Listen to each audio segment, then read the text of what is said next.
everyone. Welcome to Lunacy with Colleen Marie. My name is Colleen and I will be your astrological guide to the week ahead. And that's what this week's all about. This is what Lunacy is all about, is taking a look at what energies are coming through for us this week and how we can co-create with them to the best of our ability. A lot of times things happen that shift us, and it's not about, creating a restrictive way of looking at things. It's about finding balance and working with the energies of the stars. As you can see, my son is behind me. You want to say hi? So that it's a beautiful day. If you ever want to connect with me and learn more about my offerings, you can always head over to ColleenMarieHealing.com. So we're going to go ahead and jump right in. Today is Friday, May 21st. And today, one of the things, Asher, please not when I'm on this, please. Thank you. Sorry. One of the things that we're talking about today is the fact that the sun is actually square to Jupiter. Jupiter, meanwhile, recently just moved into the sign of Pisces, which is Jupiter's traditional ruling sign.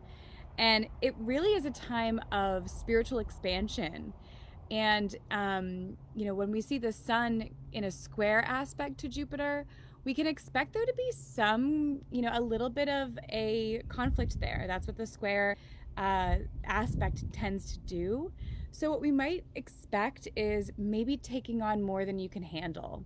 A lot of times when the sun and Jupiter are involved, we just want to expand to the point where we're exhausted. So just be cautious of that. Try not to take on more, bite off more than you can chew. The other more positive aspect of this is that you might find that you want to take on things that you've never tried before. You're feeling a little bit adventurous and wanting to explore and try some new things. This also might be a time when you're feeling a little self-righteous, so do what you can to see another person's perspective. Luckily, it can come with natural compassion because, Jupiter is a sign of compassion. So even though you might not be quick to see another person's perspective, once it's pointed out to you, you should be able to, come to a place of empathy and understanding. The other thing that's happening today is the moon is trine Pluto. The moon happens to be in Libra right now, so it's trying to find balance in all things. But when it comes trine to Pluto, some stuff's coming up from below the surface. Buried feelings, things that you haven't really thought about in a long time, some repressed stuff that maybe you haven't dealt with, whether it's in relationships with family or just within yourself and your own history. So this is a really good time to, allow these things to come to a place of healing, allow them to come to the surface. Your emotions and relationships will probably feel a little emotionally intense. And so just beware of that, and beware of the potential for obsessive thinking. Anytime the moon and Pluto are involved together, we can get stuck on a one-track mind. So that's where we definitely want to take a deeper look at what we're focused on, and is it healthy for us, or are we just getting lost in one specific line of thought? So the other thing that, ultimately right now, whenever we see the moon and Pluto, we want to go deeper in life. We want to experience things more fully. And maybe that's happening with a lot of us as we're emerging from quarantine of this past year, and we feel like we really want to go big or go home and experience things and talk to people and be honest with others. And I think this is a really positive transit for a lot of us. Tomorrow is May 22nd, and tomorrow one thing that's happening that is of note is Mercury and Neptune are coming into contact. Neptune is a really busy planet this week. We're going to see a lot of things come up with Neptune. And Neptune is this planet of daydreaming and idealization and kind of focusing on things not exactly as they are, but as we wish they would be. And it's also a planet of spirituality and psychic ability. So we're going to see a lot of these themes coming up over the course of this week. And it all kind of does culminate on the full moon, which I'll be talking about in a moment.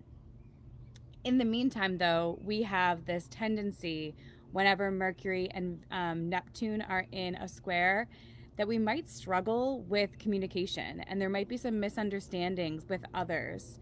This is also a time where we're finding ourselves really detached from reality and wanting to daydream and disconnect. So just be cautious about not over idealizing, maybe, trying to focus on the present moment as much as possible. Avoiding confrontation is not necessarily a good idea right now. We really just want to face whatever reality is showing up. If you are feeling like you're really daydreamy, that doesn't mean it's a bad thing. Use it towards things like art and creativity and spiritual expansion, and it's going to be used in your favor. If we're over idealizing the people in our lives, then you might hit a snag. Now, the next thing that's really important this week that's coming up is on Sunday the 23rd, Saturn is going retrograde. And that's going to happen until October 10th of this year. So if you are familiar with Mercury retrograde, if you've heard that term before, and you know that it can cause a lot of issues in your communications and your electronics and your life in general, luckily Saturn retrograde is not going to hit quite so hard. It lasts for so long that if it did, hit that hard, then we would just be in breakdown mode for months. Instead, when Saturn is retrograde, what's going to happen is Saturn is the planet it's kind of like the parent of the planets.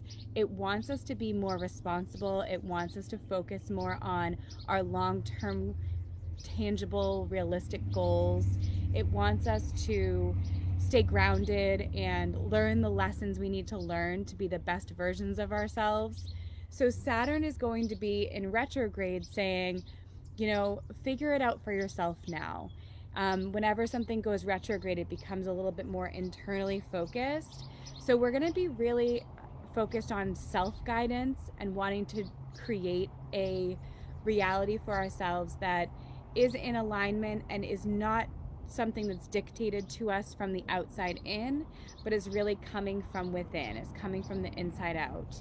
We might be feeling a little, slow and lethargic over the next few months, but we can use that energy to figure it out for ourselves and have that, ability to really trust our gut, as well as maybe put up some boundaries. A lot of times we struggle with those. I know I do, and I think it's so important to use the energy of this Saturn retrograde to allow for, these structures and routines to be brought into our lives, that we can start to create a little bit more of a stable ground from which to work from. And that's when our dreams are able to come into manifestation, when they are given a strong form to attach to. So, this is it can be really positive as long as we're willing to work with that energy and be okay with a little bit of this slowdown that's happening. So then we're moving into Monday. So Monday the 24th, we see the moon move into the sign of Scorpio.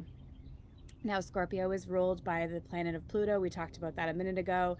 Moon Pluto stuff is all about intense emotionality and wanting to squeeze all the experience out of life.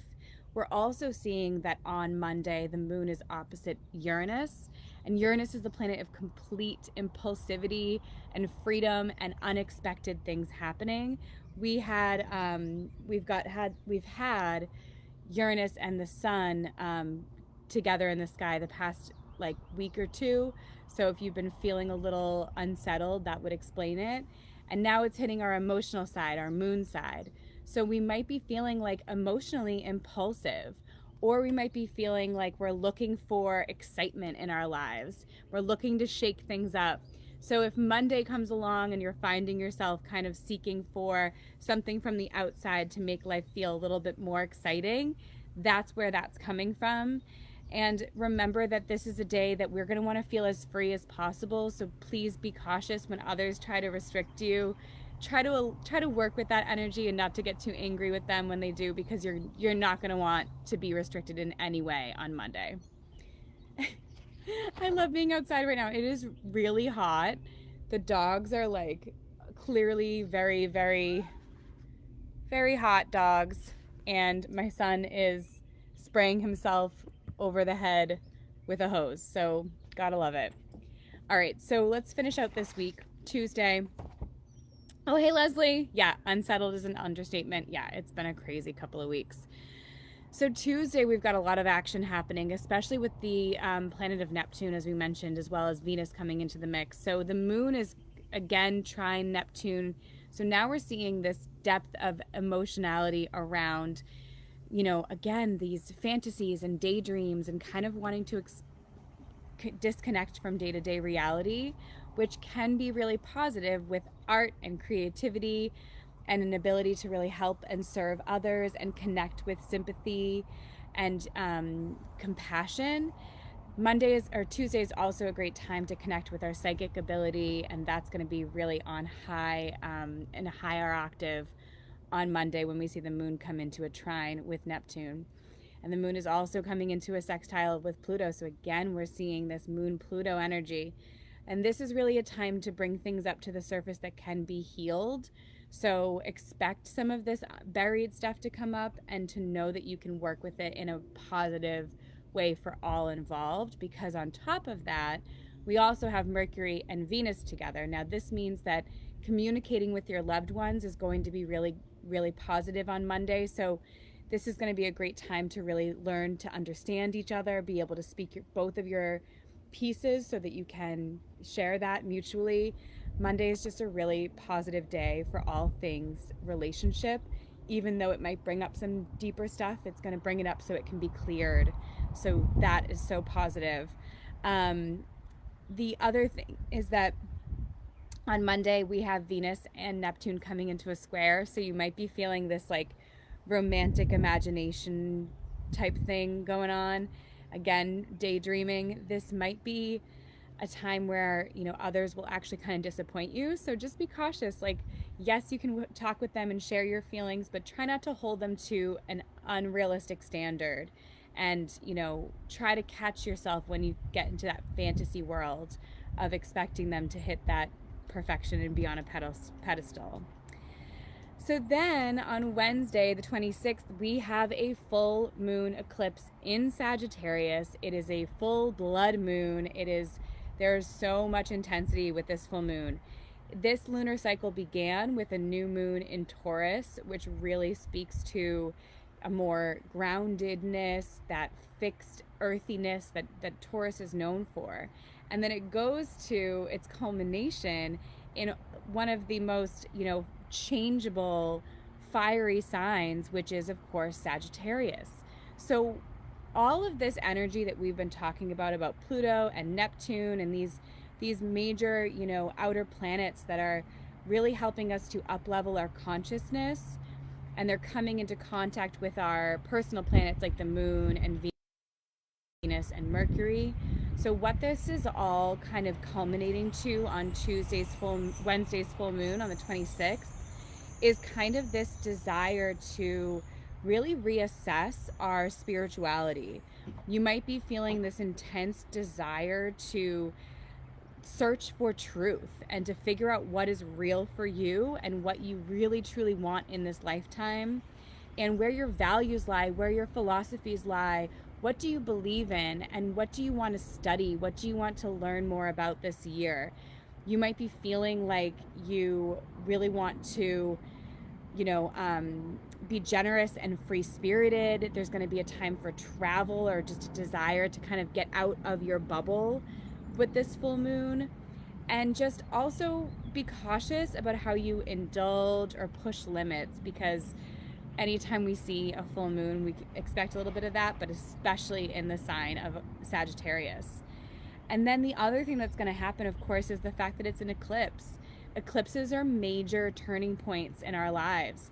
And what can often happen is that areas of our life that we just were hoping would clear and, that something would shift, suddenly finally does. So be on the lookout for where that shows up for you. And that really depends on your personal chart and what you're going to, what the theme is going to be for you. But no matter where it lies in your birth chart, expect there to be some transformative energy on Wednesday during this full moon eclipse. This is a time, luckily, that you'll be able to handle it with a natural optimism. So roll with the punches and bring on the change, because you're ready for it. We're all ready for it. Like, bring it on.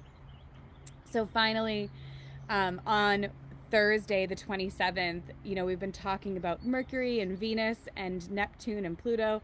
Now Mars comes into this beautiful trine with Neptune. So now it kind of brings us to a place of wanting to actually actively do something different. We've been thinking about all the ways that we can help, serve, where our spirituality has become stronger, where we found ourselves thinking about these, big picture issues.